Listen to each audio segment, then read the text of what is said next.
आगामी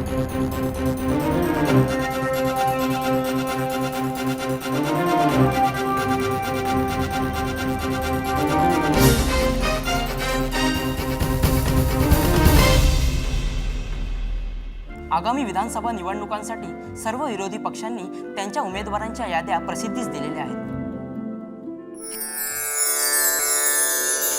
सत्ताधारी विकास पक्षाची यादी प्रसिद्ध होण्यास होणारा विलंब हा पक्षांतर्गत दुफळीमुळे होत आहे, असा दावा पक्षाचे प्रदेशाध्यक्ष श्रीयुत दादासाहेब यार्दी यांनी खोडून काढला आहे. ते म्हणाले, आमचा पक्ष एकसंध आहे, दुफळी वगैरे काही नाही. आता आम्ही जास्तीत जास्त चांगले उमेदवार जनतेला देण्याचे प्रयत्न करतो आहोत, म्हणून थोडासा उशीर होतोय. यादी 2-4 दिवसात प्रसिद्धीला देण्यात येईल. निवडणूक तोंडावर आली असताना विकास पक्षाने शेतकऱ्यांना जी कर्जमाफी दिली आहे याविरुद्ध विरोधी पक्षनेते भानुदासराव विभुते, नाना लोमटे आणि श्रीमती सुनीता अभ्यंकर यांनी निवडणूक आयोगाकडे तक्रार नोंदवली आहे. अजून बी यादी डिक्लेअर झाली नाही. साहेबांचा दिल्लीचा मुक्काम लांबला म्हणायचा. आणि आमच्या मम्माचा उपवास सुद्धा. दीपाताई, देवाची मर्जी. 4 दिवस झाले ऐपत दादा हिचा उपवास चालू आहे.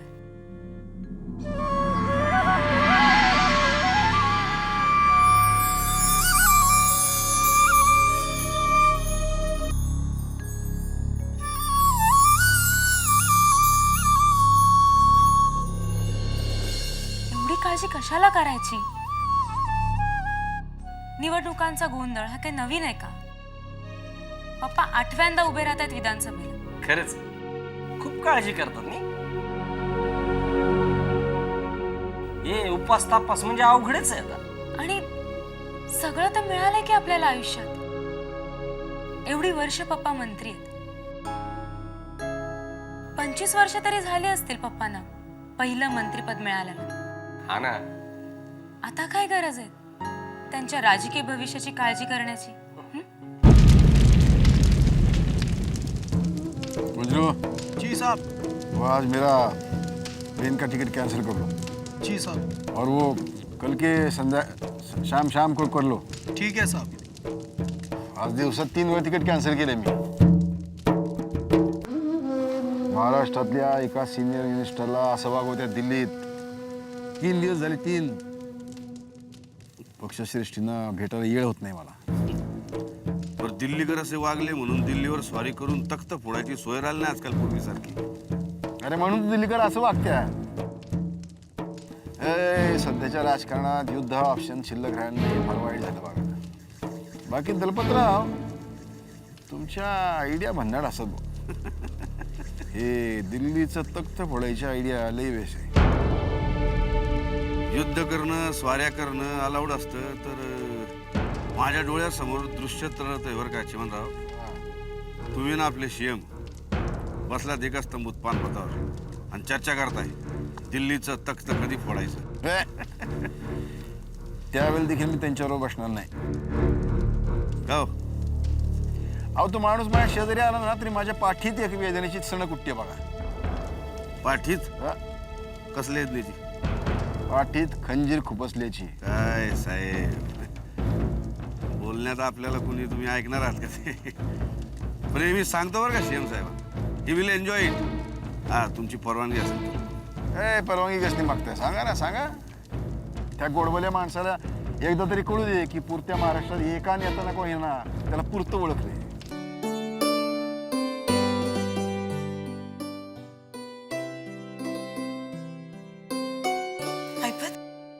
यादी नाही ना जाहीर झाली अजून?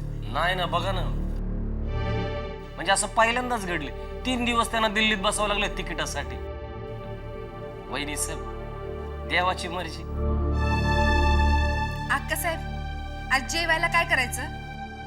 तुझ्या मनाला येईल ते कर. माझा उपास आहे. बर. गोळ्या घेतल्या औषधाच्या? नाही. आणू मग? नको, थोड्या वेळानं. वहिनी साहेब, औषध पाणी वेळेवर घ्यावं माणसानं. या मुख्यमंत्र्यांनी किती रान उठवलं साहेबांच्या विरुद्ध. 3 दिवस झाले साहेब दिल्लीला जाऊन बसले. फोन नाही न काही नाही. बरं मी फोन केला तर धड उत्तर बी देत नाहीत. साहेब कामात आहेत ना, म्हणजे काय चर्चा आहेत, मुलाखती आहेत, आपले दिल्लीतले समर्थक आहेत, त्यांनाही भेटणीगाठी चालूच आहेत ना. तुम्ही काही काळजी करू नका वहिनी साहेब. काळजी करू नका म्हणून काळजी वाटायची थांबते वय ऐपतराव. तुम्ही एकदा फोन लावून बघा ना साहेबांना. माझा फोन नाही घ्यायचं ते. साहेबांची एकदा खुशाली कळली ना म्हणजे मग जीवाला बरं वाटेल बघा माझ्या. बर मम्मा कूल.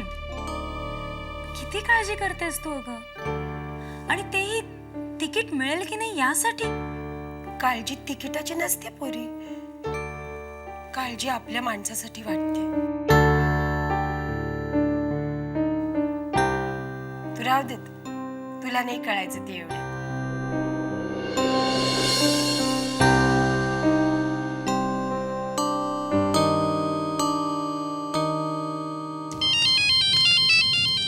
फोन वाजतोय.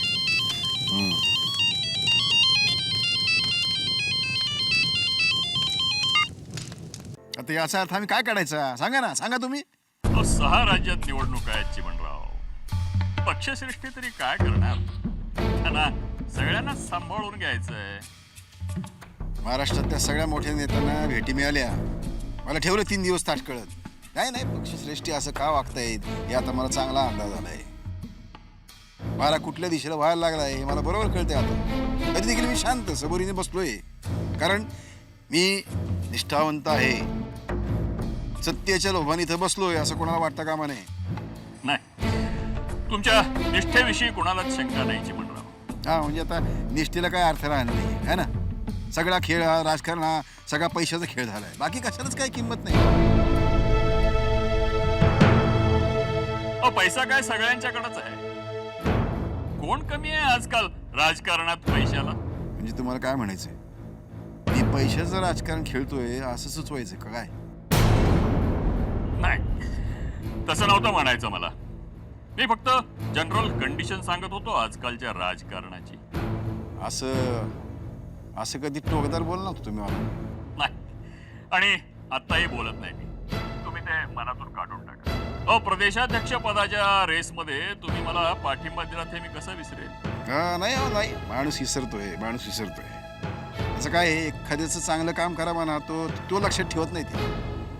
पण त्याला एक दिवस तुम्ही एखादी शिवी घातलीत ना तर जन्मभर लक्षात ठेवतोय. काय बोलताय तुम्ही माझ्यासारख्या मित्राला असं? नाही तुम्हाला नाही बोलते मी असं. तुम्हाला नाही बोलते मी. फक्त मनुष्य प्राण्याच्या वागण्याची जनरल कंडिशन सांगितली.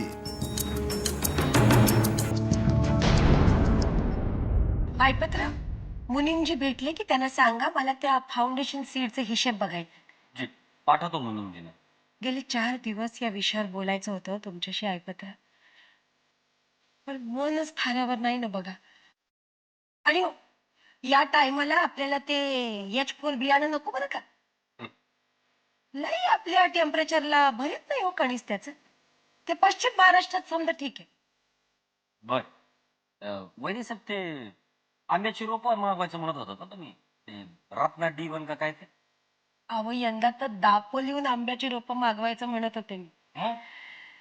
पण मला विचारायला यंदा लावायची नाही लावायची, दुष्काळाची परिस्थिती आहे ना. असू दे की दुष्काळ, आपल्याला काय फरक पडतोय? आपल्याला आहे का पाणी मॉप लावून टाकू. अहो ऐपतराव, आपण खालून घालू पाणी मोप, पण हवतच गारवा नसला तर त्या रोपानं उभारी कशी करायची? एक काम करा, मागवून टाका मग.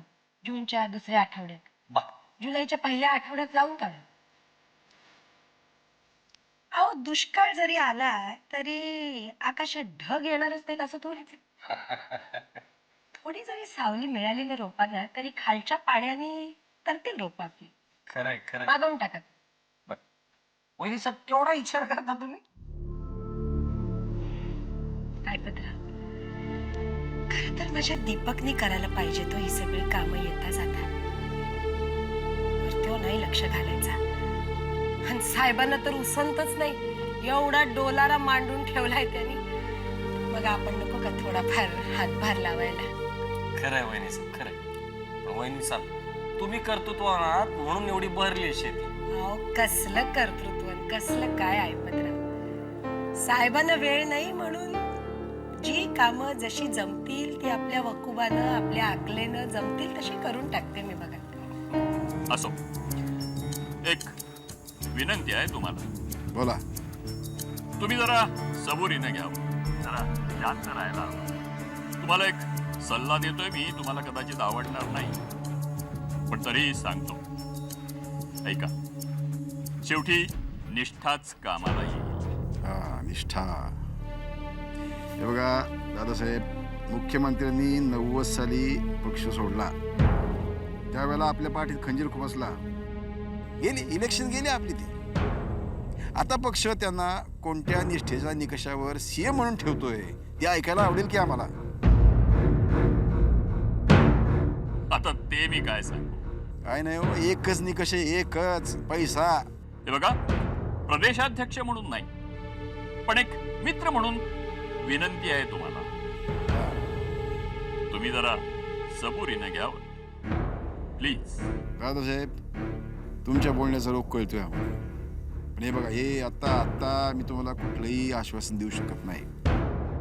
कारण कसं आहे, माझ्या कार्यकर्त्यांना मला विचारायला लागेल, त्यांना मला उत्तर द्यायची असतं तो, कारण मी राजकारण कार्यकर्त्यांच्या जीवावर खेळतो. हे पैशाचा जोरा नाही काही.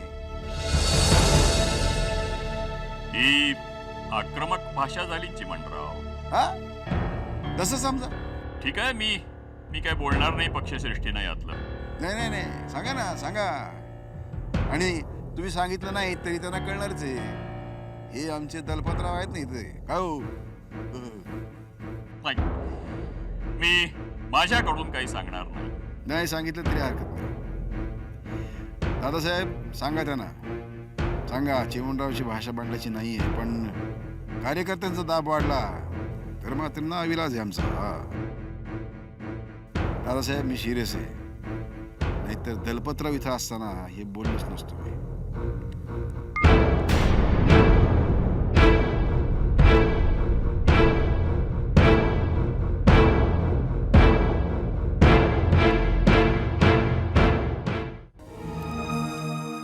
ब्लड प्रेशर खूप जास्त आहे, 170/110. वहिनी, तुम्ही उपवास थांबावा, नाहीतर ब्लड प्रेशर खाली नाही येणार. देवाला कौल लावलाय मी डॉक्टर साहेब. कौल लागल्याशिवाय मी अन्न नाही घ्यायची. मम्मा ग असं काय करतेस? आपलं माणूस तडफडतंय तिथे आणि इकडं ब्लड प्रेशरची काळजी करायची का?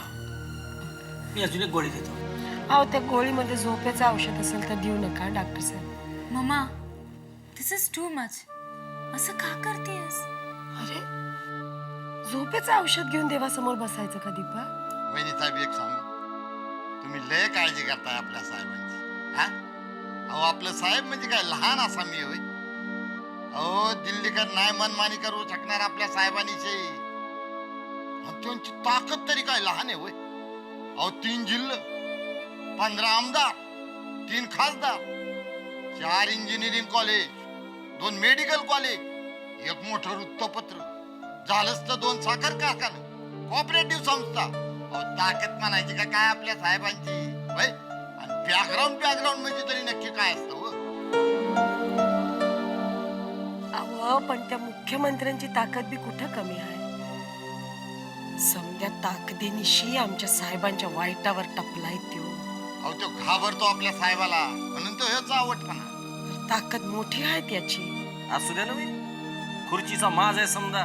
खुर्ची नुसती जात्याशी अफवा जरी आली ना तरी 5 वेळागत माणसं उडून जातील बाजूची. काळजी करू नका वहिनी साहेब, आम्ही आहोत की त्यांच्या माग. कार्यकर्त्याच्या की फौजच्या फौज उभी आहे.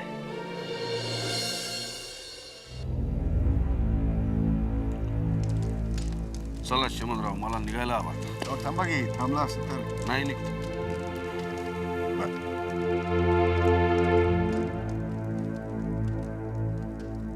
चिमणराव, तुम्ही फार संतापलात, पण एकच सांगतो, तुम्ही बंडाची भाषा करू नये अशी पक्षातल्या सगळ्यांची इच्छा आहे. खरंच अहो, तुम्ही आधारात आपल्या पक्षाचा. हा, असं पक्षश्रेष्ठींना वाटतंय असं आम्हाला नाही वाटत. तुम्ही ज्या पद्धतीने मुख्यमंत्र्याची कास धरली ना त्यावरनं तुम्हाला बी असं वाटतंय असं आम्हाला नाही वाटत. आपण एकाच भागातले आहोत. चांगल्या वाईट काळात एकमेकांच्या बरोबर राहिलं पाहिजे. म्हणजे याचा अर्थ काय काढावा? हा, तुमच्या चांगल्या काळात आम्ही तुमच्या बरोबर राहायचं आणि आमच्या वाईट काळात तुम्ही आमच्या बरोबर राहणार का नाही? तुम्ही फार अर्थ काढायला लागला चिमणराव. तुम्ही शांत असताना एकदा तुम्हाला भेटतो. येऊ. मी माझ्याकडून हा सर्व संवाद कोणाला सांगणार नाही. सांगितलं तरी आमची हरकत नाही.